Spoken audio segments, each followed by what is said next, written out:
Man, there's a lot going on this Tuesday. Gonna have some people joining me to hang out, chop it up a little bit, go through some football stuff. Obviously, Red Zone Elite had their March Madness tournament. I really want to show some love to my guy Jason Gurley, who does an amazing job putting together his Red Zone Elite tournaments and took them things national and trying to give as much exposure to all these kids on the 7-on-7 circuit. There's other great tournaments out there. Battle does their thing. OT7 has come on the scene.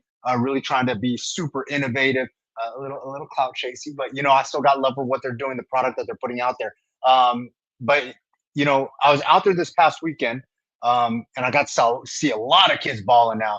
Some of these young guys out there, super hungry. Brody Wynn over there. I'm gonna guess the Liberty Dog gonna make an impact. Pretty soon here on varsity. Follow his brother's footsteps and things like that. He was doing his work for the Dolphins. My guy Dylan Cooper, young guy, quarterback over there. I think he's going to bash. I am not for sure, but I think that's what's going to happen. The eighth grader was looking good, guiding a young turf team. One kid that really stood out to me, Kingston Spivey's been an absolute animal this offseason, 7-on-7 circuit. And look, would I rather see him doing track or maybe basketball or something like that? Sure, I'd love to see the multi-sport. But what he's doing, getting the work and taking advantage of every opportunity to try to get better.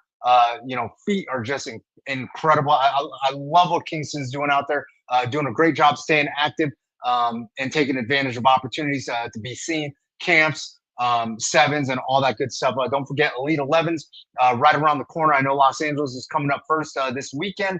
I will be out there. So Arizona quarterbacks, if you're going to be out there, check in with your boy. Rivals camps already in full swing. Got to see a bunch of kids out there. Was it last week? Last week, the week before.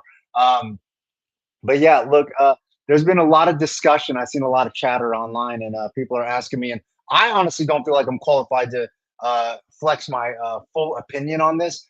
Koa Pete, Arizona's greatest high school basketball player of all time.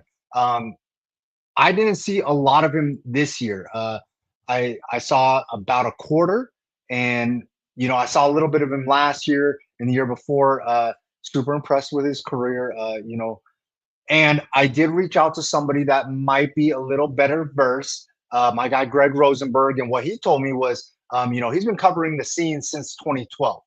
He told me that for a kid that's done it for 4 years, Koa is the best he's seen. There's other guys that he brought up, like Casey Benson, who I thought was an absolute animal over there for Toronto. So Barcelo, the Howards, I thought that those guys were absolute dogs. And if you dig way back, dig a little bit deeper, you get the Bivvies and the Elliots and things like that. But I had to bring on, a media personality that I respect, that I feel like his opinion holds a lot of weight. There are some big differences between the phrase greatest of all time and greatest of my time, because I seen guys who I respect their opinion on this because they've been watching a ton of basketball. My guy Jacob Saliga, who's been working really hard. He's a football coach, and then when basketball season hits, when the winter hits, he shifts into basketball media mode, and he covered a ton of games. So there's him. There's Adam Beadle. Greatest of their time might be different than say greatest of McCabe's time or greatest of even Greg Rosenberg's time. And I do got a special guest that I'm going to bring on to the show right this second. The one and only high school media legend, young legend, Cam Cox. What's going on, my guy? Cam What's from up, Channel Chili? 12. You How want you doing? you want me to tell everyone how I was talking on TV and all of a sudden my phone buzzing in my pocket, look down, Chili's calling. Perfect timing, my friend. Perfect timing. Hey, I appreciate you just taking the time to, shift gears, Anytime. hang out with your boy, Yeah. chop it up. Look, no matter what in the sports world, nobody can be happy with a little bit of success. We always got to create this discussion of who's better than who, comparing the generations and things like that. LeBron Cam, or I gotta Jordan, know, right? I get it. you right? Kobe, Mike, Magic, whoever, LeBron, everybody else. Your thoughts on the conversation in itself? Couple things. Can I backtrack just a little bit? And I want to Absolutely. say I didn't watch a lot of high school basketball this year, but I Okay. will say this: I've made it a point to go watch Coapete, and it's because of the greatness that is him playing basketball and his story, what he's meant to Perry, for his teammates, for his community. One of my favorite high school athletes of all time, and it has nothing to do with his talent. And I'll tell you why. And it's something he talked about after his final game. It's really cool being in the madhouse, getting a chance to watch that final game there, Chile, and just to see his family there. And people just came from all over to watch this guy's final basketball game. For sure. And for them to win a 4-peat. But he mentioned this afterwards, and I wanted to hear him say it. But like how he knew as the top recruit in the nation, he could have gone anywhere, Chile. We've seen it. We've seen top recruits in the state go to prep schools, leave the state. We see it all the time in football, like go somewhere else. He chose to stay and have a normal high school life, career, experience. You gotta love that. And I think that just gets lost in a lot of kids and parents in today's day and age. He chose to be there with his friends. He didn't leave early, didn't want to graduate early, didn't want to do this. He wanted to experience all high school, as great as he is. Could have gone anywhere in the country, Chile, and yet he chose to hang out with his boys, to be at school, to be at Perry, to go to a normal high school, to have a normal experience, yet put in all the work because he knew he was the greatest, the best recruit to come out of the state, and he knew he's going to go on to bigger and better things. But at this time, he wanted to be a regular high school kid. And I just think that's the coolest thing ever. I just think that's super cool at what he did at Perry. Times have changed, right? Yes. And it's just don't do crazy. that a lot, right? Top recruits they don't get all that. And I think they miss something, Chile, when they do that. So I want to make sure I say that because that's why it was so cool to watch him. Just what he was doing and playing with his boys, playing on that team, playing for Coach Dwayne, who we've all known for a long time. And that relationship and that family, and they won 8 titles together. Dwayne and Pete, they win titles together. So that's pretty cool. I'll say this. Hold on. Since you brought that up, Coach Dwayne kind of like the Phil Jackson of Arizona. Sure. High school basketball. Yeah. Okay. Yeah. All right. Now let's get back to Coapete. So when you're asking, where does he rank? Now, to be fair, I kind of made a list here quickly. I didn't watch Mike Bibby in high school. We all know what his greatness. I think Bibby is like 1, 2, 3, or 4. You can argue. I didn't watch Richard Jefferson here, but I've seen the videotapes. I've heard the stories. I've talked to Richard Jefferson about his career. I didn't watch Sean Elliott here, but I know what people think about him. In fact, I said to somebody at the Madhouse the other night, oh, hey, Coapete's probably the best player to ever come out of this state. Somebody was like, Sean Elliott might have some beef with you on that. And I go, I get it. I didn't watch Fat Lever back in the day, but there's a lot of people who would bring his name up. I watched DeAndre Ayton play here. He's in the top 10 too as well. Okay. Jared Bayless. But hold on. I just want to make something clear. All these people that you've kind of brought up have all gone on to have an incredible amount of success at the next level and some at the level after that. Yep. Now, we are strictly talking about the greatest Arizona high school basketball player that we've seen or of all time, however you want to take this discussion. So keep going, Cam. So, the last one I had was just Jared Bayless. So all those names, Chili, right? All those names, to me, he's at the top.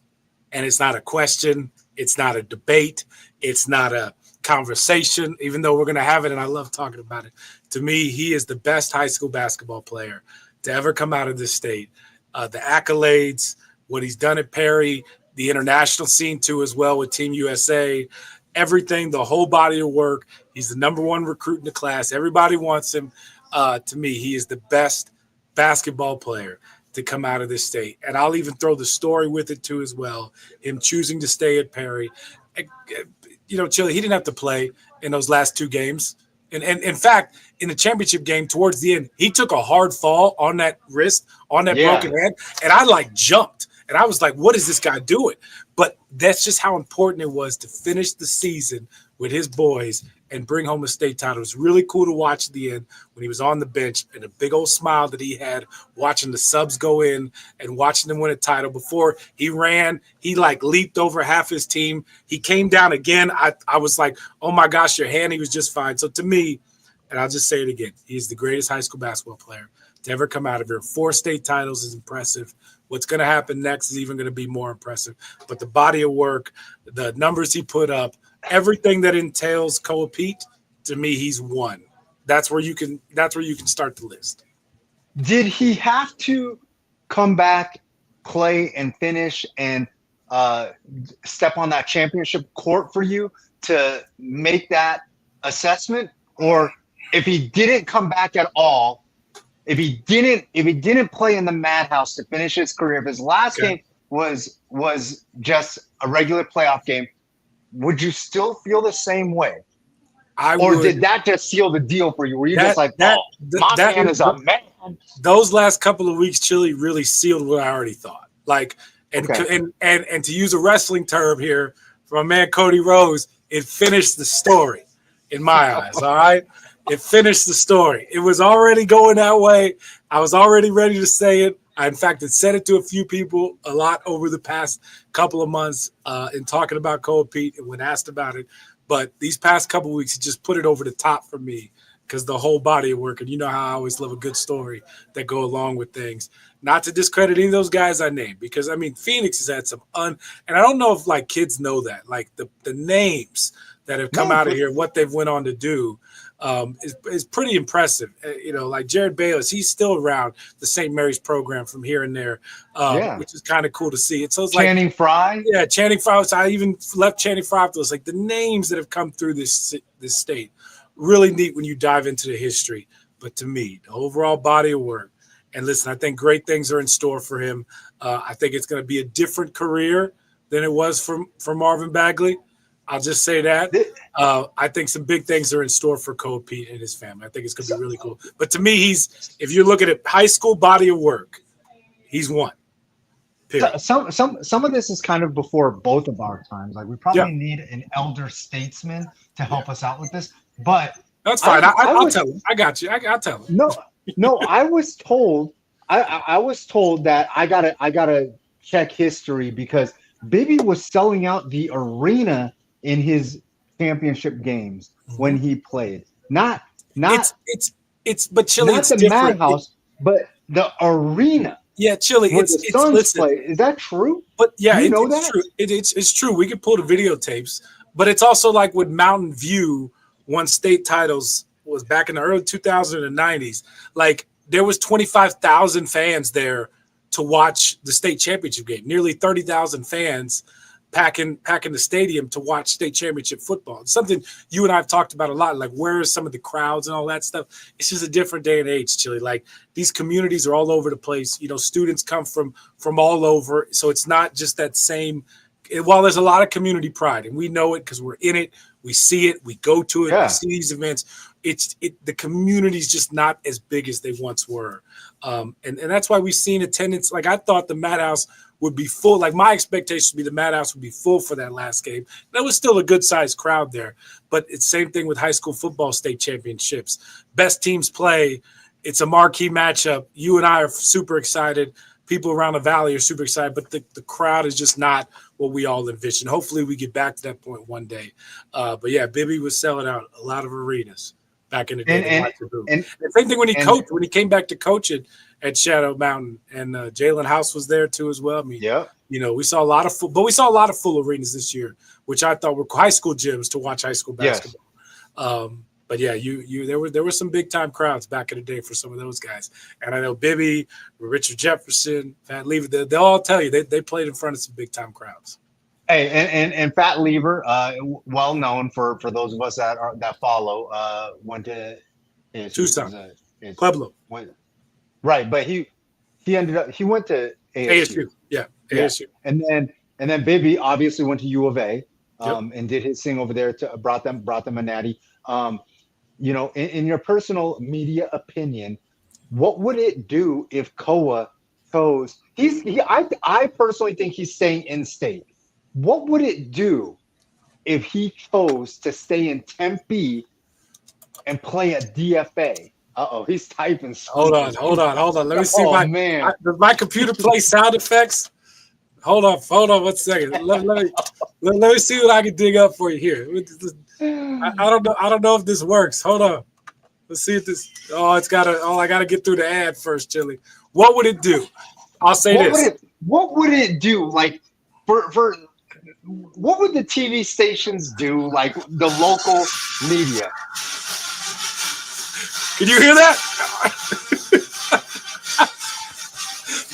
I don't even know the words. I'm just telling you that's what it would do. Oh man! So you obviously heard the news today. Bobby Hurley is expected to come back next year. It's more of a financial decision. I feel like, Chili, like ASU is still, I was talking with Chris Cartman of Sun Devil Source. ASU is still paying out Herm, Ray. They just fired their women's basketball coach, Natasha Adair. They just gave Kenny Dillingham a raise. They got to pay students next year. There's a $20 million budget that's going to be so firing Hurley with 1 year left on his contract didn't make sense despite the down year. Now, I have always believed that Bobby Hurley should come back, that he should get a chance to finish what he started. Give him these young guys like JQ and Josan, like they need more time together. And so like next year, I think would be a really big year for those freshmen to grow. You got a big 7-footer coming in too as well. You got to promise that you're going to upgrade DFA. Like if I'm Graham Rossini, don't just promise me that. Give me dates. Give me the shovels. Tell me when you're going to do it, because that'll all help, right? And then you got James Harden writing checks. You got more NIL. You got more NIL too as well. If Koa Pete choose to come to ASU, it would just put it over the top. It would be the greatest commitment, if not the greatest commitments to ASU in the history of athletics out there. It would show kind of what that program can do now going this way. I've said for a long time, Bobby has fought hard behind the scenes to get all this stuff headed in the right way. While this year fell off the rails, it seems like finally in year 10, it's getting there. And getting Koa Pete to go to ASU would just be the cherry on the top, and would go to show a lot of basketball hoopers in this valley why you could pick ASU. It would kind of back what Kenny Dillingham is talking about, it being that guy to really change things. Cole would change that department in a heartbeat. I think it'd be great for him, his family. They could watch every game. They could come to every game. Be like going to Perry for every game, which I think is pretty big. I know ASU is still in contention, and I hope that it all happens. We'll have to kind of wait. You've been very publicly vocal about keeping Hurley and how important Hurley has been. You've been very, very supportive. Chili, it's such a hard job. Like it's been underfunded for years. That building is a basement, and now they're in the Big 12. And you saw like Tommy Lloyd the other night, what the atmosphere they have down there at the McHale. Yet he's going on the road and griping about, hey, well, this atmosphere here is better than the one we got back home. Like they are seeing that across the board. There's so many different great programs and good facilities, and how far ASU basketball-wise is behind. I've said this before, and I just said, like, Bobby's been fighting for a lot of these things solo behind the scenes. It finally seems like it's all starting to go. Got the good recruiting class. Give me dates on the arena. James Harden, keep writing those checks. Bobby, keep raising that money. You get a guy like Koa Pete to go in there to commit. To me, it just sets things on fire. Like Kenny Dillingham. All right.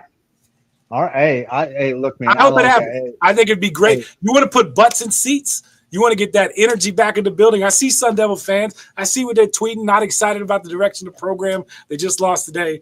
You want to change some things? That commitment would change some things. I don't know anything. I asked Koa the other night, when are we going to know? What is he going to do next? He said, I'm just going to enjoy the moment and soak up the state championship. We figured that was the case. Being a kid. Yeah, being a kid. And he's done that. He's done that his entire high school basketball career, and that's pretty cool. If he decides to stay at ASU, to me it'd be something this entire valley can celebrate, and it would be a really cool rallying cry, not just for Bobby Hurley and Sun Devils men's basketball, but for the whole city. The whole city. Be big. Hey, before I let you go, Cam, and before I let you go back to work and stuff like that, before I talk about the new June Classic Flight Club, and we got some cool things in store. I gotta know. Can't wait for Fight Club. It gets bigger and better every year. Hey, we're trying, and we got some tricks up our sleeves for this year. I gotta ask you, Koa Pete most likely would be a one and done, but if he comes for that one, does Hurley have to get the 5-year deal, like for landing Koa Pete, taking the team to the tourney? Like, I think that would help, Chili. I Your really opinion. do. I think if you land him, anything's on the table for Bobby. We all know he can recruit. I think it would do so much for the morale, the guys, everybody coming to ASU. I think you extend Hurley right away if that's the case. Like I just keep harping on it because to me it's such a big deal. And most people won't know, but like the amount that Bobby cares about ASU should not be understated. And people need to know it'd be hard to find another person at that university right now that cares more about ASU than Bobby Hurley. It is a tough place to coach at. It is a tough place to recruit at. It's a tough place to raise money at, basketball-wise. But yet Bobby has figured out some way to do it and to make this team competitive for some of his seasons he's been there in the 10 years he's been at ASU. Now things are really starting to fall into place where he has the same fighting power that everybody else around the country has. And that's where I would like to see if Bobby Hurley could succeed at ASU after that. It'd be a really cool ending to what's been a really good story with Bobby out there already. If he can figure out a way to get that thing back on track, landing Koa would be massive. So all right. Come on, Chili, work your phones, man. Call your sources, man. Get boots on the ground, man. Go knock on. Where's Coach Ortiz? Get him on the phone. Coach Ortiz, go ask him somewhere in, pass the hallway or something. Where, somebody. Coach Ortiz told me that he was trying to send his young quarterback, Cale Snyder, and some of those young Perry hot boys on the football field out for Koa to come out and play some tight end or rush. And great. It was really cool. It was really cool to see them win a 4P. Super happy for Coach DeWay. Known him a long time, as you have too, Chili. Really good people in high school basketball, Arizona community too as well. The Peets, all their kids. And so it's been cool to see. It's been because I've known him a long time. Andrews, I remember when he was getting ready to get drafted.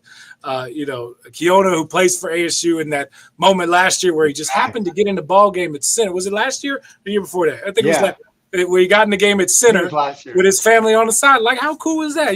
Had no. I think he carried the ball. You carried. Yep. He had one carry. Just a coincidence, as his family was there. By the way, that's what Katie Dillingham said. I believe him. Hey, look, man. Coach Dillingham knows what he's doing. I do agree with you somewhat, Bobby. I know Coach Hurley is very passionate about Arizona State. And his basketball program, obviously, just like Coach Dillingham. And, they're trying to work together on some things. I fully believe it. Because I think down the road, if they need a basketball opportunity to lock up a football player, I think Coach Hurley will provide it. So I love that they're working together on some of this stuff and trying to make sure that they scratch each other's backs and make this thing work. And I hope you're right. I hope that Koa comes through. Hey, Cam, I really appreciate you coming through, stopping by, hanging out. Did we make anybody mad with my list? I didn't make anybody mad, right? I didn't hurt nobody's feeling. Somebody's gonna say that you left somebody off. Okay, I tried to name. I know. Listen, you called me like 10 minutes ago, and I just tried to make a quick list off the top of my head. But to me, he's the greatest high school basketball player to come out of here, high school career wise, and it wouldn't surprise me one day if he's up there too as well with the whole body of work too as well. But again, we've had some great players to come out of the States. Pretty cool. All right, I got my guy Gridiron coming up in a second here. We're going to go inside the numbers. Cam Cox, I appreciate you stopping by. Anytime, Chili.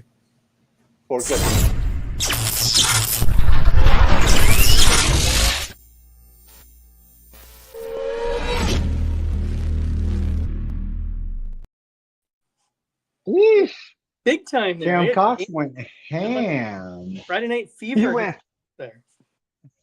Hey, my man Cam wanted to discuss this a little bit, and I was like, hey, will you come on my show and discuss this? Listen, I've seen a lot of people tweeting and stuff, and I'm just trying to figure out the difference between greatest of my time and or greatest of a certain individual's time and greatest of like all time. Like, you hear this all the time with just the Jordan and LeBron debates. It's kind of the era that you watched them in. For the most part. It's so unfair. It's so unfair to try to compare generations. In a lot of ways, it was a different game, a generation or two generations ago, as some of these guys, that you guys talked about, played in.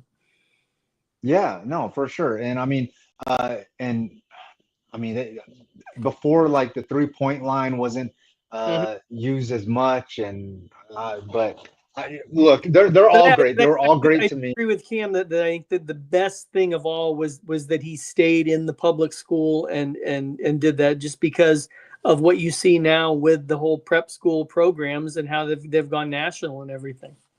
And there's a No, handful for of those sure. here in Arizona, of course.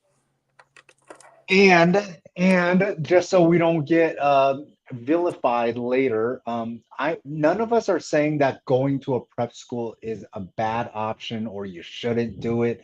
Um, it's just it's just different, and um, it's just different. And I And keep hearing the I rumor I don't know how else to put it. one day in football in Arizona, but obviously it hasn't happened yet. So, Well, prep school like IMG or like this, well, that's what I like mean.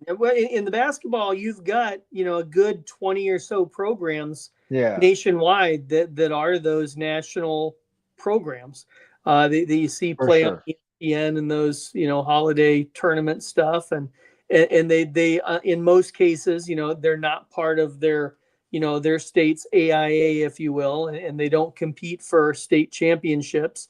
IMG does not compete in the Florida state championships. They just play an independent national schedule. Somebody told me so like that team that Raiden Vinesbright played on, that Judah Lancaster plays on, that national team that plays that national schedule. You're right, they do not play a Right. for a state championship. But And somebody Bishop else told me Gorman, that on the other hand, IMG Gorman, on the other hand, does play for the Nevada state championships. somebody told me that IMG Granted, the rest of has them. an actual local team though. I was told that IMG has an actual local team that does compete. Um, I think I remember seeing when I've looked up on against Matt Florida Preps before, schools. you have to make sure you hit the right IMG. Yes. Yeah. So there's that. There's But that. There's that. There's a it's not the IMG that everybody's familiar with when you see the national rankings and stuff. right. So what's it called? Inside the number segment, Mm-hmm. we're going to take this opportunity to cover a few of the kids that I saw out there at the Red Zone Elite March Madness event. We're Was going that to it? Was go that inside the numbers. there? Was that was out at Legacy out in That's Mesa? what I saw. I Um, saw some of the footage. It looked like that's where it was. There we are. We got our yeah. paper. Hey, you know the deal. The yellow pad is up. Shout out to our Who guy K Visuals coming here through. today? Even though he's on vacation, K Visuals is still coming through, making Oh, look sure at that that. the yellow pad People work is vacation. going. Red Zone Elite. Look, there was a lot of talent out there. Some absolute dogs. Quarterback Britton DeWitt, got to watch him work. The ALA Queen Creek quarterback was playing for Valley's Finest. Quarterback Luke Farrell, I've seen him a couple weeks in a row doing the Mm-hmm. Cam Newton tournament, doing rivals, and then here out at Red Zone Elite, the Corona del Sol quarterback was repping OTB, and my guy, Coach Allen, Coach OTB, if you will. Jai Jones, a frequent member of any list that I'm putting out. He's doing it on offense. He's doing it on defense. He plans on going both ways and getting his Travis Hunter on over at Chandler. Oh, He was balling okay. with the Angels, and we really haven't seen that since like Gunnar Maldonado. Wide receiver linebacker Talon Frazier was getting it done for Valley's Finest also. He's balling for Perry, one of my favorite little running backs. That not a little, but one of my favorite running backs out there. Putting in work in that class. Elijah Carruthers looked absolutely special. The specimen from Centennial was doing his thing for the Dolphins Young Star team, their national team. It was Straps, you know the deal. Mikhail Davis from Desert Edge, the Tucson Turf defensive back, was absolutely cooking. Oliver Simmers, the Tucson defensive back, was cooking for Tucson Turf. And Troy, I'm gonna mess his last name up. I think it's Hadagi. I think it's Troy. Really? Hadagi. It's an. And I would not have guessed an H sound. I look. I do not want to destroy. We've destroyed a lot of Castile kids' names over the years. I am not going to mess this one up. Troy Hadagi, the defensive back, wide receiver. Is that correct? I didn't ask. I'm somewhat guessing. All right. Well, I heard somebody say it. Too. Well, one of us. I heard one of his teammates call him Hadi, so that's why I'm guessing that it's Hadagi. So he plays for Castile. Was balling for Valley's Finest. They had some absolute dudes out there. Pictured as Elijah Carruthers. So, shout out to our guy K Visuals. Gridiron, I'm gonna let you do your inside the numbers thing. Take it away and let us know about these guys. Yep, we'll start with a couple of the quarterbacks here. Britton DeWitt from ALA Queen Creek, 6'2", 195. He's a junior, playing for Valley Finest at the event there. Last season, played 5 games at quarterback, kind of took over late in the season. Threw for 1,152 yards, completing 70% of his passes, had 9 touchdowns, 1 interception. In the game against Basha, which I saw in the open semis, just sensational. 31 for 39, 377 yards and 5 touchdowns as the Patriots almost pulled that out. He's going to some college camps this summer. Was also a co-MVP at the Red Zone tournament down in Tucson in February. Quarterback Luke Farrell over at Corona del Sol, 6'5", 180. He's a sophomore, as you mentioned, playing for OTB. Last season, his stats, he was the starter for the Aztecs, 1,848 yards, 18 touchdowns, just 6 interceptions. Had a big game against Mountain Point, 22 of 36 for 376 yards, 4 touchdowns. Does already have 5 offers, Arizona, Kentucky, Minnesota, Oregon State, and Washington. Works with Coach Gio, played in the Cam Newton 7-on-7 tournament in Goodyear in February. And again, that was 6'5" height on Luke Farrell there. You mentioned Jai Jones over at Chandler, 6'2", 175, a sophomore playing for Arizona Angels or AZ Angels. Last season played offense, had 29 catches for 308 yards and a touchdown. Played in 6 games because he transferred from Corona del Sol, so he had to sit the first 5. Has a 3.75 GPA. He went to the Rivals LA camp this month also. He's running track right now, part of a 4x100 relay team that ran a 42.94 in the Wolves opener. And he already has 8 offers, including Nebraska, Oregon, Washington, and Cal.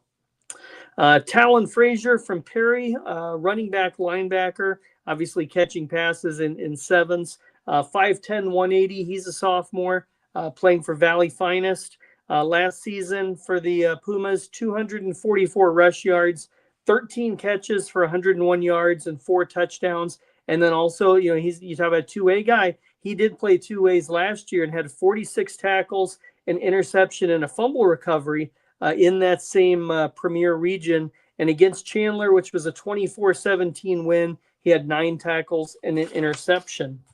We'll get to some of the DBs here. Elijah Carruthers from Centennial, 6'1", 180. He's a sophomore playing for the Dolphins.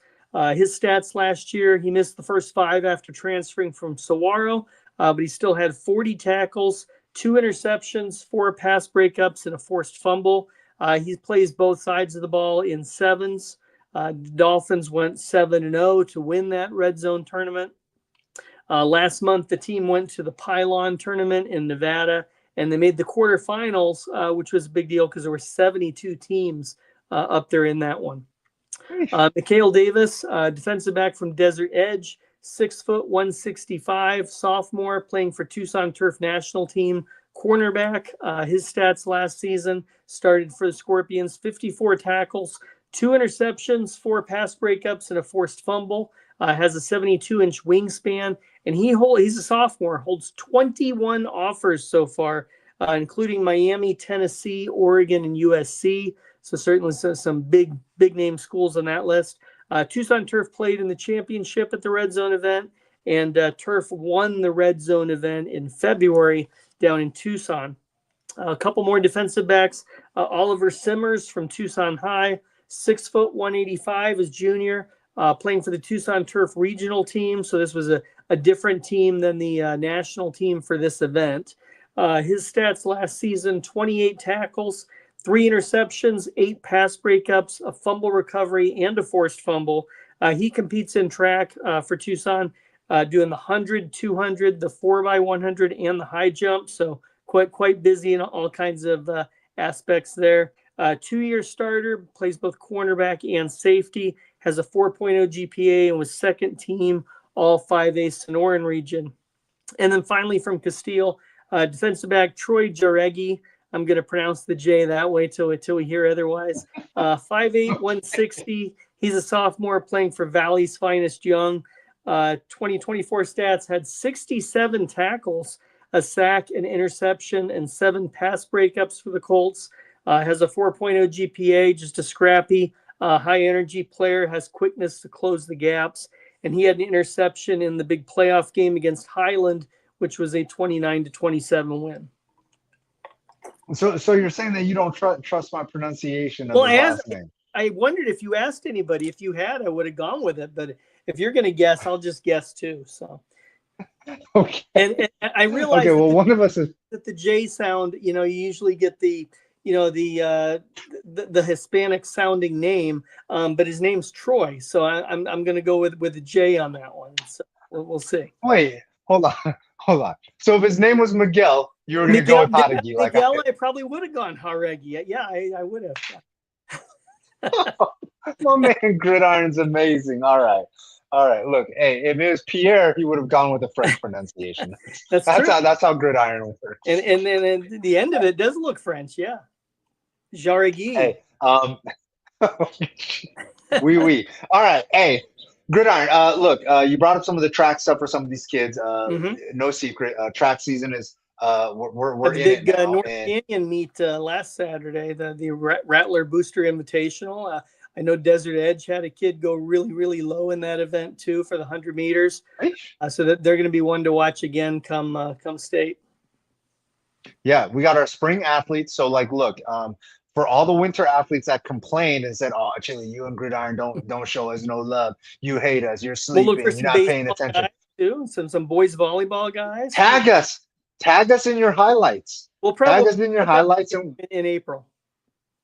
Although Gridiron did tell me that he's not just talking about any 100-meter runners. You got to be under 11 seconds. He's only talking about the elite on track. And so, I mean, some teams probably have 20 guys on the varsity roster on their track team right now. So yeah, I saw Baxter got some dudes going. So mandatory that you have to do a spring sport or be in there for conditioning every day.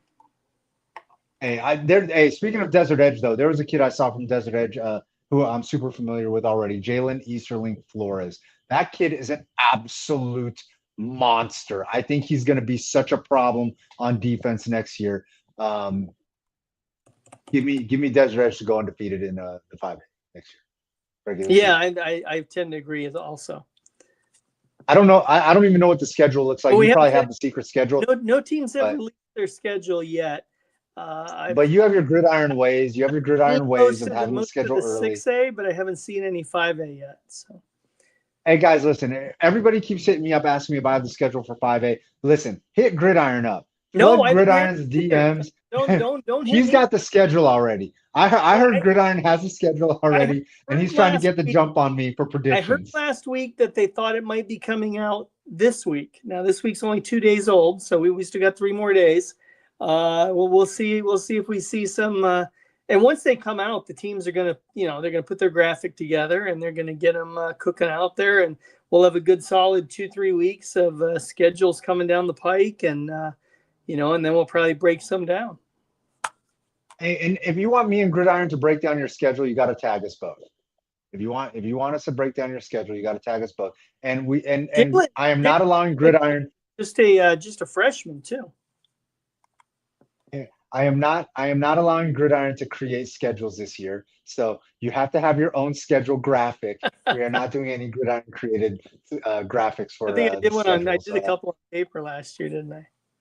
Yes, you did. You're very, very gracious. So this year, if you want us to break down your schedule, tag us both. We'll make sure that we do that. I think we'll do 2 a night. 2 a night. 2 a night sounds fair. We did 2 last year.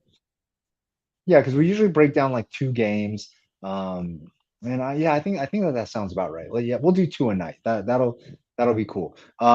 Look, man, you got to sit through some of it. You got to listen to me and Cam go ham on this co-op discussion. I know that you're not a basketball guy. I will tell you, pay attention. I did tune in. AZ Family covered the games live. Unfortunately, they had some technical difficulties. Didn't get the most exciting game.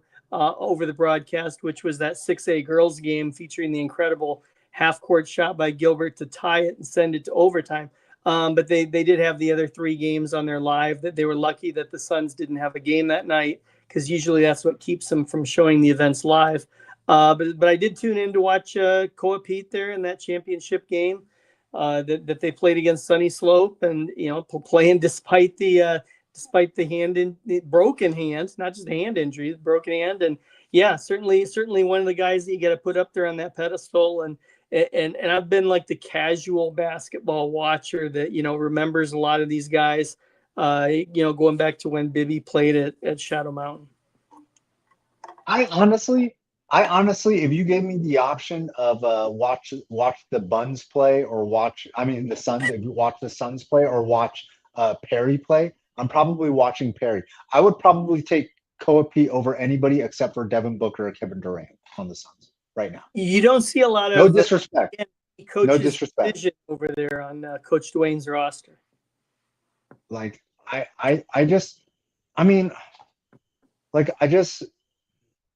the Suns are so awful to watch. They struggled to beat a team that's tanking, legitimately tanking in the Dallas Mavericks. Like they're trying to lose games, and they don't have Davis or Kyrie playing, and you're gonna lose. Well, Memphis had like 6 guys out last night, and still and the Suns had a 16-point lead in the first quarter, and couldn't pull it out. Dude, it is so. They still got Boston. I'm on it. Schedule too.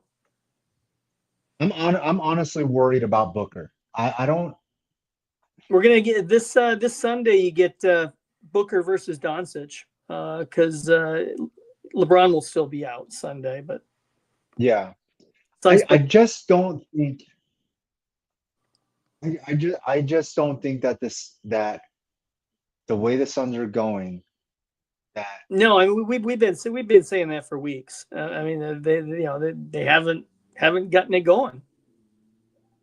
I don't think that they can keep Book. I don't think they can keep Book. I've seen that. I've seen pros and cons about that brought up also. I don't know if they're gonna give him the Kevin Durant treatment and ask him if he'd like to go somewhere else. You certainly haven't heard him demand any kind of trade or suggest that he'd like to be out of here. If Kevin Durant goes to, do you think Kevin Durant can win another championship? If he's in the right situation. Does it matter? Like, sure. What's the right situation? He's older now. He's older now, fragile. But there's no question he's still one of the top players. I mean, the team, the Suns aren't going to get the return for him that they got 2 years ago because he's older. The team that picks him up and you would assume signs him to a couple year extension, they're going to get years 37, 38, and 39 out of him, right? The team that picks him up is going to hate what they did. The next team that picks up Kevin Durant is going to hate pay as much as the Suns did for getting him. I don't think Kevin Durant. It's kind of like getting a new car. Well, not a new car. It's getting a good car and then driving it for a couple of years, and then you sell it. You're not going to get what you paid for it 2 years ago. Hey, somebody clip this. Kevin Durant won't win another championship. It doesn't matter where he goes. I don't think he will. I think his time is done. Well, hold on, Gridiron. Hold on, Gridiron. Hold on. If he would, no, definitely not. If he would have been dealt to the Warriors for Jimmy Butler and got a chance to play with Curry again, do you think that they'd be in a better situation? Because I don't. Do you think it's just Jimmy Butler is the reason that they've caught fire since that trade? I mean, they've played themselves. Jimmy Butler always. I think they're in like the number 6 spot right now. Jimmy Butler ignites teams initially, and then he destroys them. Oh, I know he'll destroy them later. honeymoon phase, he's all good. After the honeymoon, you got to get him out of there. Yeah, Hey, you Warriors only want him around for a number little six.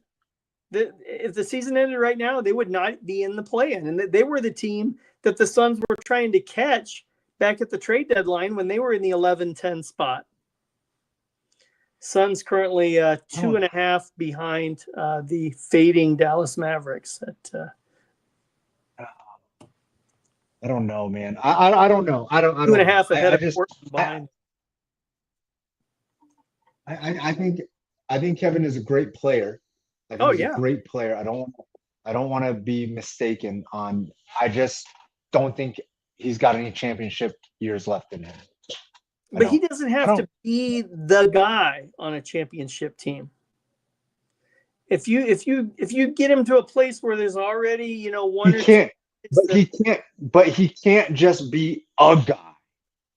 Well, I'm not saying that's a problem. The guy that just rides the bench and is along for the ride on a championship team. No, he's got to be one or two, because if he's not, then he's not going to be happy in that situation. Well, and then when I think he's at a different part in his career, and if he realizes he's a guy that's won the titles, a couple titles before, and he might have that hunger still, when you got a couple and then it's been a while and it didn't work out in a couple different places. It didn't work out in Brooklyn, didn't work out here. You get to where you might feel you need to do something a little bit different to try to fit in, and you go to some place where it's a talented team, you got a shot. Yeah, if somehow you can find a way to, jump on Oklahoma City or something without giving anything up, like maybe it works out. OKC's still loaded with picks. And of course, remember that's where he started his career with that franchise. So could be the bookend, right? I don't know, man. I think Katie's done. All right, Gridiron. Hey, look, I always appreciate you jumping on, helping me out here. Inside the numbers segment, the number one running segment in high school football right now. Men lie, women lie, numbers don't. Gridiron has always been the staple of this community. So I'm gonna catch up with you. No, you're out of town next week, right? Not be working like K Visuals did. I will be on spring break next week. So no, I will not be here.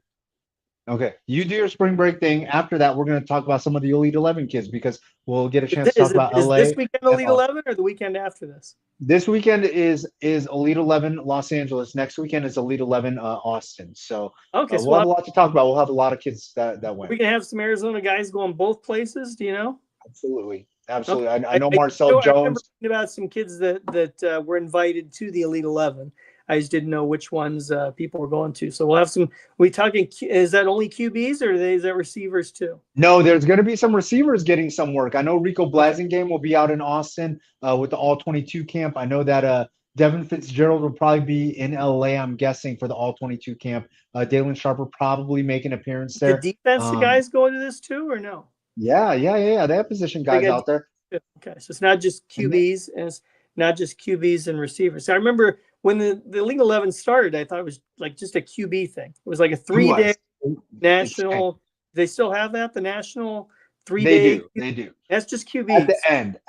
Yeah. At the end. Yeah. You have to like get the golden ticket at one of these regionals to make it to the big national one, like in June or something like that. Like I know.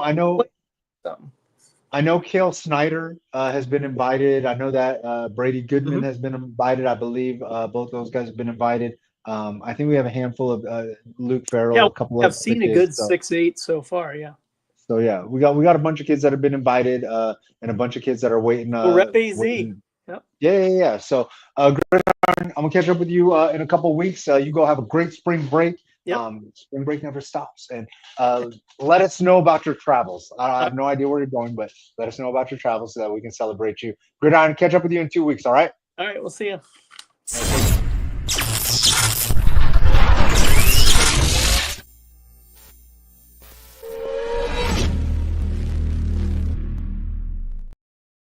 And just like that, one of my favorite people in the world, the one, the only Habanero Hode, we call him. If you know, you know, with the hot takes. So, Hode, Devil's Digest, what's going on, man? How are you doing? Not much. How are you doing, Chili? Good to be with you as always. Yeah, man, I'm doing good. I know it's a tough day. I know it's a tough day based on what happened earlier. Are you surprised though, Kansas State, ASU? Did it go the way that you thought, or what are your Yeah, what's honestly, your I take? said before the game, it really depends what kind of Coleman Hawkins we're going to see on the Kansas State side. And man, that guy really came as advertised, scored 26 points. Ironically, only 4 points in the last 18 minutes of the game. But the way he started the first half, I think really put ASU in a bind. I also said that if Adam Miller plays, he has to be efficient. And the poor guy was already coming in trying to recover from an oblique and a hip pointer.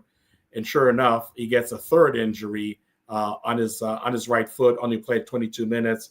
And I said before the game that if Coleman Hawkins plays like everybody expects him to play, and then the other side for ASU, if Adam Miller doesn't play at all or really struggles, then ASU is going to come on a losing end. And sure enough, that's what happened. As always, we saw an ASU team that was undermanned, fighting, showing a lot of resolve. But in the end, they just kind of run out of gas. Sometimes even run out of players, run out of talent. Pretty much what we saw tonight was like the microcosm of maybe not the entire season, but definitely the Big 12 season for ASU. Just been a really, really tough campaign. All right, listen. You are an insider. You dive deep into this stuff. You cover them on the road, at home, all that stuff. You got a full staff, part of which I'm part of for football. Now, I talked to Cam Cox about this a little bit earlier.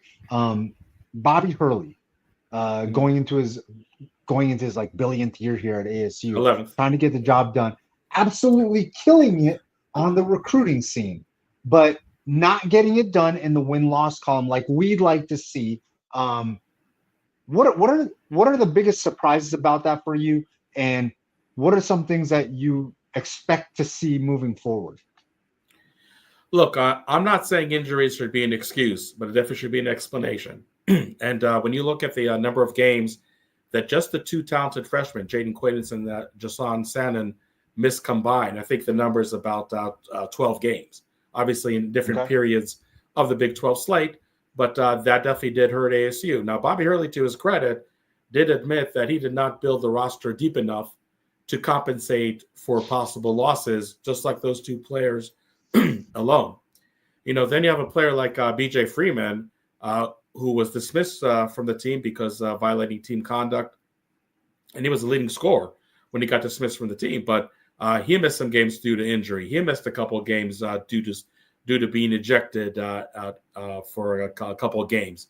So, you just had like everything that could have gone wrong for ASU did go wrong, but you have to build a roster deep enough. And also think you have to have quality assistant coaches on the bench. You need an assistant coach that can stand up to Bobby and tell him no when no is warranted to say. And I just feel that, Bobby Hurley just didn't have any answers. Nobody in his bench really had the answers. Like I said, the roster really was not constructed as effectively as it could be. I mean, yes, it was talent, but you didn't have the plan B. You didn't have the plan C when you needed those plan B and plan Cs. And I just think that, some of the Bobby Hurley traits of not being able to consistently bust the zone defense when an opponent shows it to you, not being able to play effective half-court offense when you know that every opponent just wants to slow ASU down because ASU is all about the run and gun, all about the fast break points. I just felt like a lot of those chess matches that take place in between the lines were matches that ASU was on a losing end more times than they wanted it to be. So again, you can talk about the injuries really decimating the roster, but I also feel that there were some X's and O's elements that ASU should have handled better. And Bobby Hurley, to his credit, just about an hour and a half ago in his postgame, did admit that he did not do a good enough a job coaching this year. You know what? Bobby's so fiery, so passionate about the school, about what he does. And I actually, you're probably gonna think I'm crazy. I actually love BJ Freeman. Mm-hmm. I think that he exudes a lot of passion himself on the court. Sometimes a little bit too much and to his detriment. Dismissed justifiably so. Mm-hmm. I almost think that he should have probably been dismissed earlier, and it would have done 100%. more favors for ASU long term because it would have allowed somebody else to get those opportunities and factor in and been better for the team ultimately. It's not that I think BJ is a bad person or a bad player necessarily. I just think that for some reason it just doesn't work because he's so passionate, Bobby's so passionate, and sometimes it's like two bulls going head to head. You know, I hate to try to question Hurley because of all his accomplishments, things that he's done in his basketball career, but do you think that I'm accurate in saying that, like that maybe BJ Freeman should have been dismissed way earlier in the season after some of the outbursts?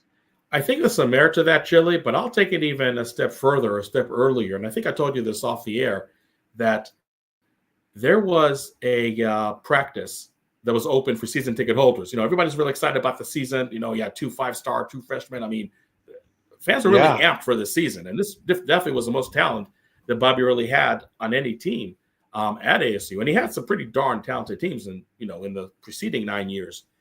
And here we have a practice open to season ticket holders, and BJ Freeman and Bobby Hurley are going at it. And this is not a closed team practice, or this team practice, and maybe you have, very few media and insiders there. I mean, this is in front, I don't know, 100 season ticket holders, maybe even more. And to me, the fact that happened just shows you that Bobby Hurley himself, he could talk about being a player's coach and accommodating, and people love to play for him. But sometimes that's the byproduct, that you're not reining a player in. You're not having a come to Jesus moment with this player. And this happened back in July or August. Okay. So right. You can say that, okay, November passes by, December passes by, and you don't see anything really improving. Then why don't you just cut ties in January just to nip this in the bud? And maybe you are going to be, like you said, a better team for that, addition by subtraction. But nonetheless, I mean, like I said, I think back in the summer, when BJ Freeman, not only in that practice that I'm mentioning, I don't want to focus on that too much. I mean, people close to the team told me that he showed signs time and time again that his personality was just not conducive to team success. And there had to be a lot of talking, sitting down and talking and say, hey, this is your last year of college basketball. I think he has one more year of eligibility, actually. But, you came here from a smaller school to showcase yourself. And if not for the NBA draft, then maybe get a nice contract in the G League, maybe a nice contract overseas. So all these demons you have between your ears, you better get rid of them right here, right now. Because otherwise, it's not only not helping us, you're not helping yourself. I mean, you want to play basketball beyond college and make some money, then you really need, to hone on what's important instead of just having a destructive personality. So Bobby Hurley's not able to rein him in. Nobody on that staff is able to rein him in. And he really was a ticking time bomb. And I'm not surprised at all that he was dismissed eventually from the team because, as you know, Chili, everybody in life, sports or non-sports, you're only as good as the leverage that you have or don't have. You're only as good as the consequences you're going to receive or not receive at all. And BJ Freeman is one of a million examples out there that he had the leverage, unfortunately. He knows he's not going to get consequences until the end, until it happened. And that's why it just got worse and worse and worse. And I don't want to pin all the issues of this team on BJ Freeman, but if you have BJ Freeman straight, really straight between the ears, like I said, take care of the neck up, because for the neck down, he was a great player. I agree. For sure. Hey, this is tough. I'm curious. How hard is it from what you see, and I don't know if this weighs at all, but how difficult is it, you think, for Coach Hurley here at ASU, dealing with the success of his brother, what he's got going on over there at UConn, Bobby Hurley being so decorated in his college career, the 2-time champion over at Duke, one of the greatest collegiate point guards of all time, lottery pick for the Kings, career shortened by an unfortunate accident. His brother casts a shadow as a coach. How hard is that for Hurley? Look, I mean, he was always very complimentary and supportive of his brother. I don't know if it was extra hurtful or extra pride to see him actually win one of the championship in his backyard in State Farm Stadium.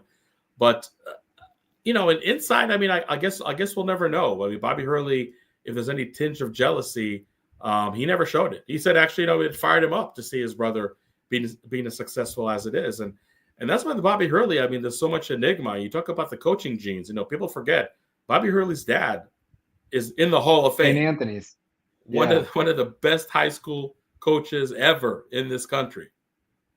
Yeah. Ever. And then you have, Dan Hurley, takes some time to get his career going, but back-to-back national championships, enough said. I mean, that's hard in any sport. And that definitely includes basketball and football for that matter. So, then you have this Bobby Hurley. It's just like mediocrity after mediocrity after mediocrity. And a lot of people are just scratching their heads. A lot of people are just asking quietly and maybe not so quietly, what's going on with Bobby Hurley? I mean, look at your father, look at your brother. How come you can't achieve some level of success? And it's really frustrating. I mean, ASU fans bring it up all the time. So it's just one of those enigmas, I guess.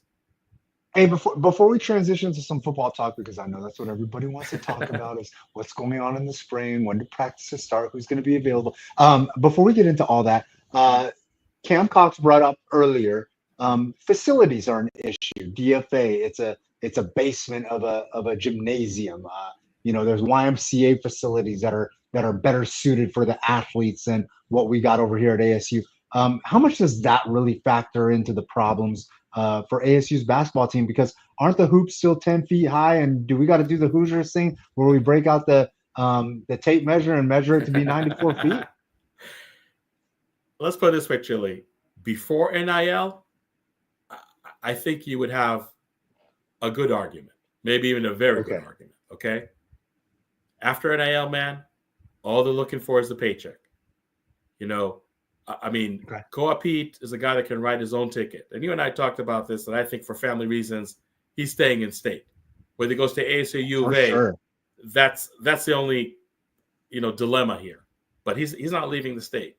Now, McHale Center being nicer than DFA, and I don't know if U of A's practice facility is that much nicer than Weatherup, but let's for sake purposes say that it is. If you can offer Co-op Pete a really nice NIL that can match or at least rival what U of A is going to do, and I'm not saying Co-op Pete's going to give ASU the hometown discount. I mean, ASU is going to have to, show up. Yeah, of course. Yeah, of course. Be fair. Yeah. So I think that when it comes to the NIL era, that's what the players are concerned about. And you have the NIL era along with the transfer portal era. You get a nice check from ASU. You don't like it that much at ASU, or now school X, school Y can offer you more. Hey, I can transfer, no big deal. But it doesn't really behoove you not to go to ASU just because DFA is not a nice looking arena, or Weatherup Center is I mean, there's some better ones out there maybe. I don't know, but I just really think NIL. That's what rules the recruiting world. That's what rules the transfer portal world as well. And ASU was able to land Jaden Quaidance and Jason Sanon because they got paid nicely. They really did. Yeah. And they got a nice big 7-footer coming in too from somewhere else. And he's from Finland originally, but he plays up there in Boston. His name is Leo Curtis. Really intriguing 7-footer. So, as I mentioned earlier, new age. You got a nice silky, smooth jumper. So they call the baby Porzingis. Now I don't know if I would go that far, but baby unicorn. Okay. But again, I just feel that NIL brought Jaden Quaidance and Jason Sanon here, two guys that could write their own ticket anywhere, and I think NIL is also going to keep those two guys. There's also other reasons, you and I talked about. Jaden Quaidance, let's just say with his knee injury, it's going to be tough. I think for him to seek other teams, and I don't know how much of a market other teams really would want to pursue him. But if you're going to keep on paying those two guys the way you paid, maybe give a little bump. If you're going to pay Co-op Pete a real nice NIL package, and transfer portal, you can get maybe some of the better transfer portal guys out there because you got some NIL pockets. And I think NIL is not going to be an issue with ASU, even though I think I know they have issues buying out Bobby Hurley. But I think that $4 million or so that they would have to buy out Bobby Hurley, I would say invest that in NIL, and maybe have a good nucleus coming back, and maybe can land Koa Pete, which you and I agree is not far-fetched at all. Two basketball questions that I got Yeah. left before we talk about football. One, what would it do for ASU, for the alumni, for the fan base? Literally, like what would it do for somebody like yourself, Devil's Digest, a site, if Koa Pete committed to ASU? Because U of A, this happens for them every other year. It's Mannion, it's Bayless, it's Channing Frye, it's Richard Jefferson. They always get the best kid in Arizona. But what would it do for ASU and our alumni and our fan base and Devil's Digest as a site to have Koa Pete choose to stay closer to home, closer to his brother, and choose Arizona State University? Yeah, I think that it definitely would generate some excitement, and even fans that are just bummed about Hurley and why is Hurley still here and everything. Maybe it can change the tune for some of those guys. I still think you need that other piece, which is assistant coaches. So if you bring Koa Pete on board, and you could get one, maybe two more assistant coaches where you look at their resume and like, okay, these guys coached under some really, really good coaches out there. I think the combination of everything would really help. I mean, I think a team that's going to really have all the freshmen come back, along with Sean Phillips, along with Austin Nunes, who people forget, was injured 3 games of the season. You bring that nucleus back. You get Koa Pete. You have 2 very intriguing freshmen, and you can get, hopefully 3-4 good players out of the portal. Then I think, the excitement about this team is going to be higher than normally it would be. But look, I'll be honest, Chili. I mean, I think there's still a segment of fans out there. How big, how small, hard to say, because it really can't go by what you see online, because online is not always real life. But there's some fans are just really disappointed that Bobby Hurley is going to be here next year, and I'm just stating that as a fact. Shouldn't be. Yeah, I'm just saying that as a fact. Yeah. All right, last question. Look, part of what you do with the website Devil's Digest, it's obviously football, basketball, baseball, all sports. Yeah. And recruiting is a big part of it. I got to know, this is a conversation I've been having all show. Koa Pete, where is he on the pantheon of greatest high school basketball recruits ever from the state of Arizona? Because you go back, you were there for the Bibbies. You watched all that stuff. Like, your personal opinion before he's committed, your thoughts, where does Koa Pete stand on this list? Well, look, I mean, you mentioned a lot of great players, Bayless, Jefferson, Beebe. I don't know if any of them went 4-4 in high school championships. So, I mean, so if you're doing a Mount Rushmore of best high school basketball players in Arizona, there's no way you don't put Koa Pete on there. I'm sorry. And people can say my ASU bias, and even though Koa Pete's not a Sun Devil yet, right? But it's not me hating on all those Wildcats. It's just like none of them went 4-4. So people can talk about Michael Jordan and LeBron. Michael Jordan went 6-6 in the finals. LeBron did it. So if Koa Pete chooses ASU, this is going to be like the NBA version of the James Harden debate. Like, James Harden is literally the best basketball player between either school. He's the only one that's won an MVP. So that's all I got to say. Guard you. I don't want to hear about it. All right, let's talk about some football, because that's what everybody wants to talk about. Look, there's some big things that are going on already this offseason. Some shakeups, some awesome things that are taking place on the coaching staff, and I want to bring up a pair of them. The first one I want to talk about is my man's Cannon Siegel, the former Saguaro, Idaho State commit, played for Coach Mons, now officially joining the coaching staff in the coaching staff capacity, defensive quality control. Your thoughts on an addition like this? Young guy, super hungry, super gritty, heavy on that, watching film scene. Somebody like Cannon Siegel joining the staff in this capacity. What are your thoughts, Hode? Yeah, I think it's great just to really keep that connection, with the Valley. I mean, I know some fans are just a little disappointed that you don't have that many local guys on the roster. At least that's close for you. Like, you're not really getting them out of high school. You're getting more from the portal. But I think that it just really helps to have just more and more local connections, because if there's some local players out there that are just still on the fence and want to see how ASU is doing, and maybe the 11-win season wasn't enough for them, then if ASU can come close to duplicating that, let alone exceeding that, and now you just have one more bullet in the chamber in a guy like Cannon Siegel, a guy that can tell any local recruit, hey, I'm born and raised in the Valley just like yourself.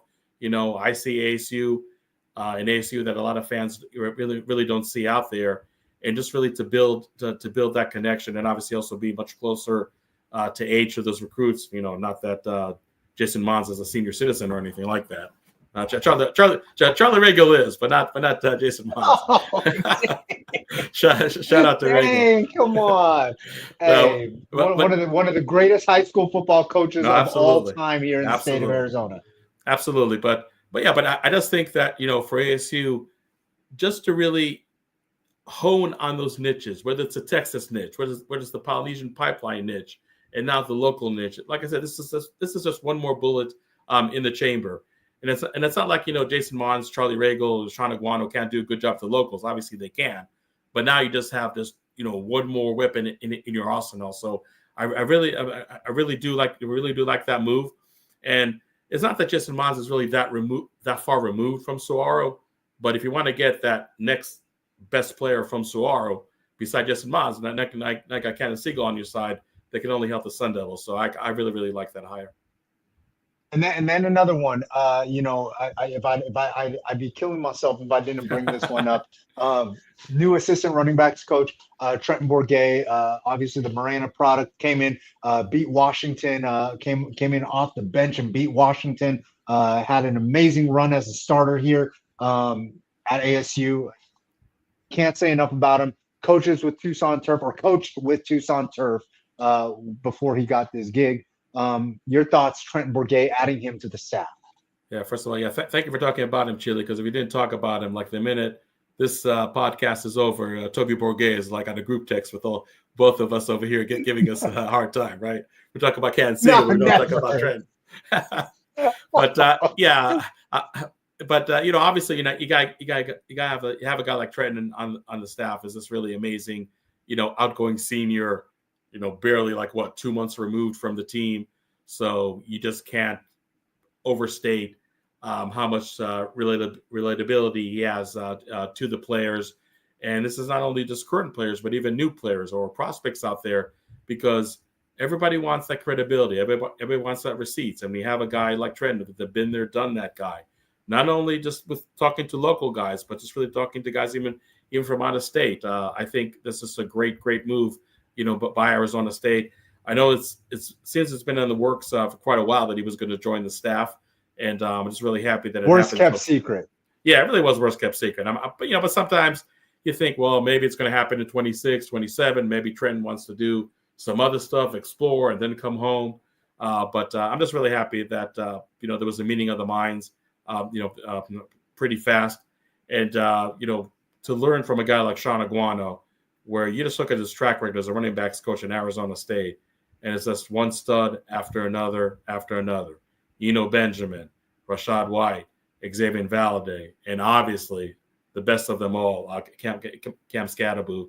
To have that Trenton Bourget learn from a guy like Sean Aguano, that's going to make him that much better of a coach. And I know Trenton Bourget is going to be a Power 4 head coach maybe in 10 years or so, and work himself up, in the maybe meantime. He takes the torch from Dillingham. I don't. Dillingham is a young guy. I mean, Dillingham's here until 2050, 2060. We'll see. Well, I mean, Trent still be around. Trent climbing the ladder, and maybe offensive coordinator. In 5 years. Although Marcus Aurora is somebody that definitely would love to see long term in Tempe. But really happy with Trenton Bourget. Like I said, worst kept secret. It happened fast. I think it's going to be a great match. I am glad that you brought up obviously coaching running backs and things like that, which has been one of the strongest position groups the past few years with Coach Aguano, who's easily one of the top running back coaches in the country. Absolutely. One of the top running backs coaches in the country. I know that everybody's worried about Cam Scadaboo's gone. What are we going to do? There's a lot of panic.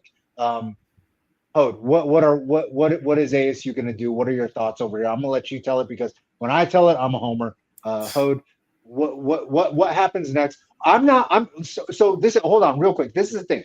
I'm not worried because maybe it's going to be a little step down from Kim, but Coach Aguano has done such an amazing job turning out high level running backs. He's going to do it again. He's going to do it again, and we're going to be okay. So there's my thoughts. Hode, who's going to be the guy? How's this going to work out? What can we expect in the spring? You know, we had a media availability session with Marcus Aurora and the other assistant coaches for that matter. And he said, look, you know, if you take, I think he said the number was 2,700 all-purpose yards that Cam Scadaboo had, you're not expecting anybody on that team to replace the 2,700 yards, yard by yard by yard. Okay? There's some stuff that only Cam Scadaboo himself can do. But ultimately, when you have easily one of the best quarterback wide receiver combos in the nation, when you have 4 starters returning on the offensive line, okay, Marcus Aurora is not going to forget to coach football in 2025. Same thing goes to Kenny Dillingham, an offensive mastermind in his own right. ASU can make this thing work.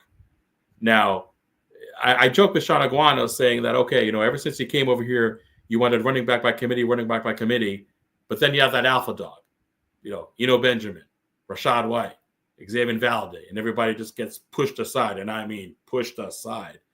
But maybe this year is finally where we see the running back by committee, and you don't feel like you have to get everything back, and you're not going to get everything back that you're losing with Cam Scadaboo, but you're just getting a piece here, a piece there, and that can be just enough to make this thing work. I don't think ASU is going to be pass dominated in 2025. And no, I don't expect the running back group as a whole to duplicate what Cam Scadaboo did. That's almost a once-in-a-generation running back. But if you have Kanya Udo, the transfer from Army, who had a very nice year there for the Golden Knights. You have Kyson Brown, a young player who just improved year after year after year. And then you have a young buck like Jason Brown. You still have Raleek Brown, who healthy can add you just a whole different dimension than any of the running backs that I mentioned just now. You just have a lot of pieces that can really fit a really nice puzzle, and still make this a pretty run dominant team. And I forgot to talk about Alton McCaskill, who maybe had a rough year transitioning, from Colorado to ASU. He can be just the rabbit out of the hat out of the group. We'll see. So the running back group, or the running game, I should say, is going to take a step back. I mean, I don't want anybody to be disillusioned that that's not going to take place. But the question is, how much of a step they take back? And now with the wide receiver group, which I think as a whole, even players that are not named Jordan Tyson are going to be better collectively as a group. And Sam Levitt just being a year older, a year wiser, and he had a great redshirt freshman year, obviously, that enhances the passing game that much more. I think the tight end group is deeper in terms of having aerial targets. So I still think you can still see an explosive ASU offense. No, you're not going to see anybody duplicate the numbers of the ground attack. I think they're going to be fine. But I think it's also more cautious optimism than cockiness, like, Cam Scadaboo left, so what? I don't think anybody should have that attitude. I don't think anybody does have that attitude. But the sky's definitely not falling just because Cam Scadaboo's not here.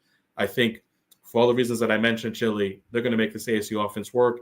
It's just going to look different because you don't have Cam Scadaboo, but I still think as far as productivity, yards per game, points per game, it can work. It's just going to look a little different, but it can definitely work. How many burritos did you eat in your time with the burritos that were going on with Burrito Express? I don't know, maybe 2 or 3. There are folks that went there way more often. Oh man, I'm gonna tell you right now.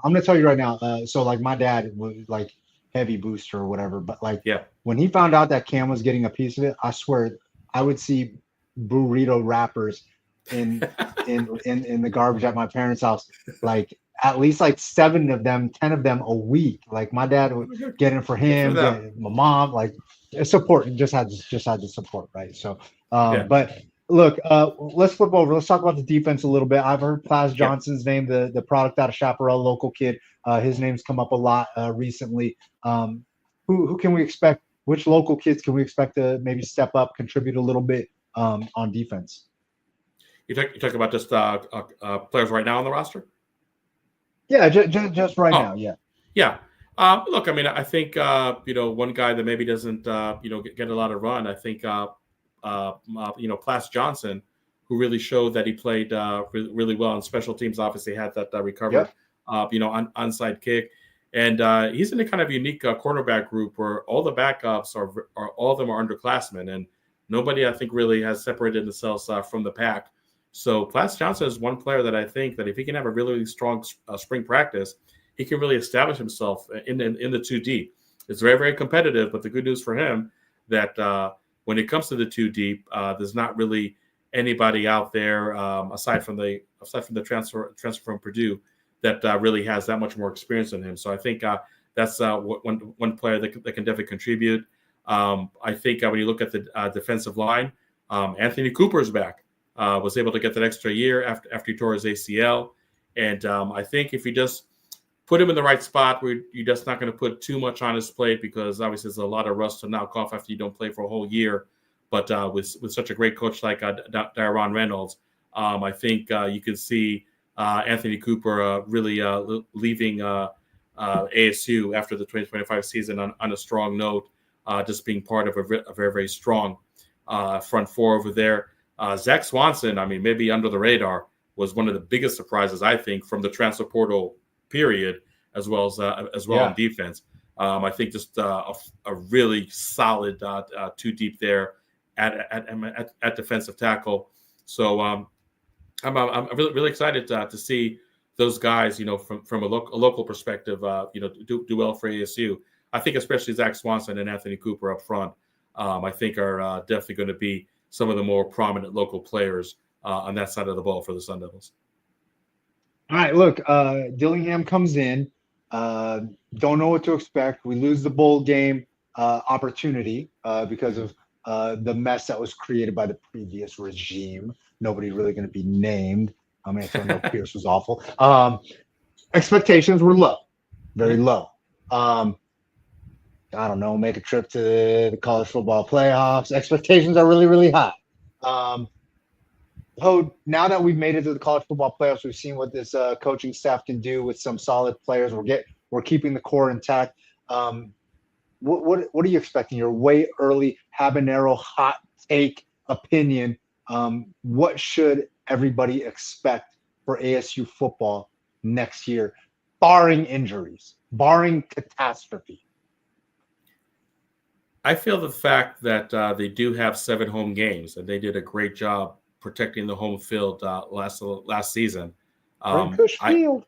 Yeah, I mean, look, I'm not going to say guaranteed seven home wins, but the opportunity is definitely there. In terms of a record, they won 10 regular season games last year. I think for them to win 9 or 10 this coming season is really not far fetched. They just need to do their work in September and October, because looking at the schedule, you got 2 cold weather road games against 2 formidable teams, Iowa State and Colorado.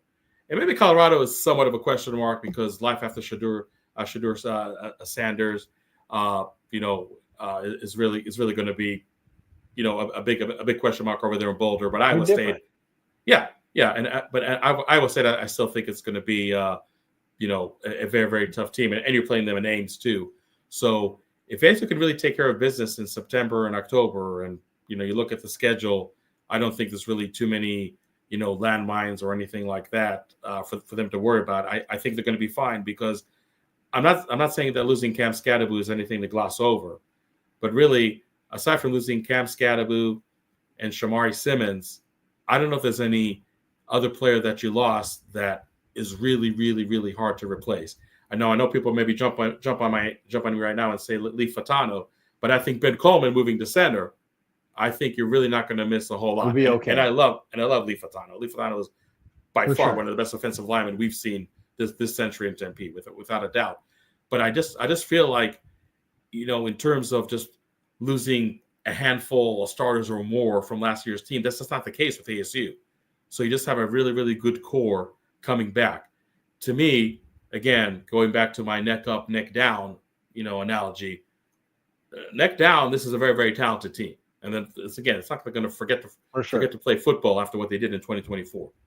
What happens for the neck up? You're not the hunter anymore. You're the hunted. Every team is going to bring their A game to you. Every team. Hey, we knocked out the Big 12 champions. Look at us. I mean, that's what every opponent is going to want to say after 4 quarters. So, and Kenny Dillingham talked about this a lot. You want to see that hunger, and it has to be organic. It can't be like the coach is just like just wagging their finger every day. Hey man, you better be motivated. You better forget about 2024. And I just feel like the team culture is really conducive, for that to happen. I mean, you could take something very anecdotal like what you saw in the weight room session last Friday. When CJ5 was squatting 1,000 pounds or whatever, and you just saw the teammates behind him, just like getting into it, and just they were hyped. They're jiving and bobbing and everything. Okay, and you can say, okay, maybe last Friday before spring practice, break. I'm sorry, a little extra juice, but really, I think it just shows that the motivation and the spirit of this team is still very, very much there, and especially for the players that were here for that 3-9 season when Kenny Dillingham first got here, they don't want to even come close to that anymore. They want to have fun, and last year was fun, and the only way to duplicate that fun is to work harder and really, take what you need to take from that 2024 season, but also at the same time, Chile, you got to put it way in the rearview mirror, and don't think because they're going to show up, as with that Big 12 champs, banner in Mountain America Stadium, that you starting the game, up 14-0 before the opening kickoff. That's just not going to happen.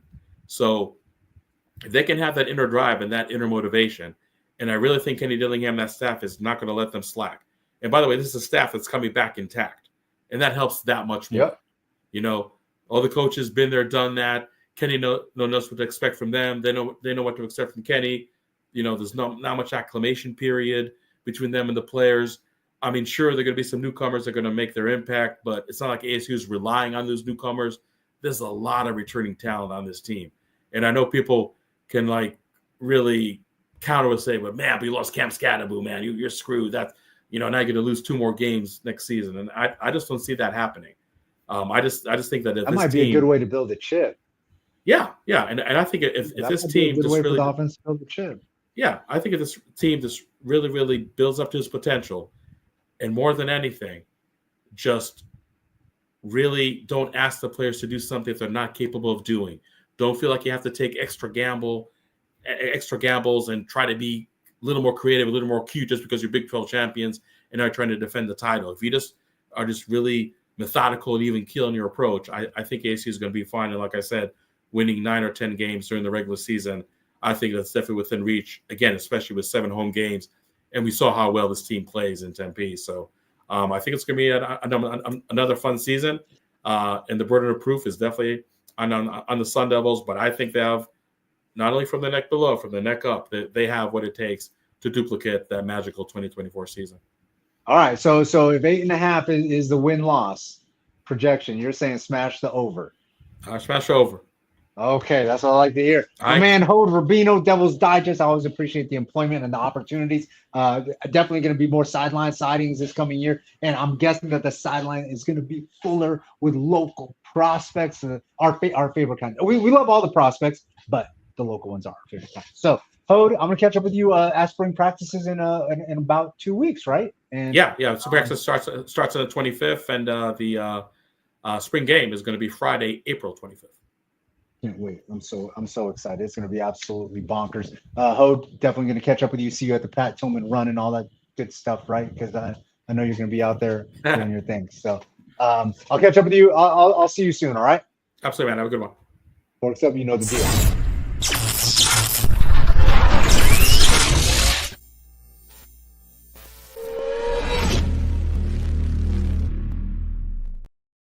an absolutely full show. Shout out to my guy Rabino, who just joined me from Devil's Digest, one of my employers. Always taking care of me. Shout out to my guy Gridiron with the Inside the Numbers segment, always contributing the #1 high school football segment on planet Earth. And shout out to my guy Cam Cox, helping me out lead this whole discussion with the whole Koa Pete thing. One thing that I do want to do, look, I showed a lot of love to a lot of my guys that have done their thing, and I'm always so grateful that they trust me to show love. So one other guy that I want to show some love to, and I know that Gridiron will appreciate this, the one and only, my guy Stefan Tank Peters, former coach over at Liberty. He was one of the assistant coaches over there, now taking an opportunity with NAU, quality control on offense. He ran the AZ Angels Sevens program, and they were spectacular, and they're still kind of doing their thing right now, even though Coach Peters has had to step away from it. But Coach Peters, one of the guys that's heavy in the community, and they're trying to really plant these roots in the state of Arizona, make sure that they win a lot of these recruiting battles that NAU has lost in the past few years. But Coach Roshman, guys like Coach Roshman, guys like Coach Larson, guys like Coach Domino, Coach Wright is doing a great job, making sure that this ship is steered properly. Coach Cheat would absolutely love him. He joined the show a couple of weeks ago. I'm gonna get some of these other guys on. I got to show NAU that love, so I want to show some love there. My guy Kevin McCabe tried to join the show. He wanted to really chime in, but I think he's gonna do something a little bit bigger on his show regarding the whole Koa Pete best of my time, best of all time discussion, debate, whatever. I genuinely don't really care which side of it you're on. Have an opinion, just be cool about it.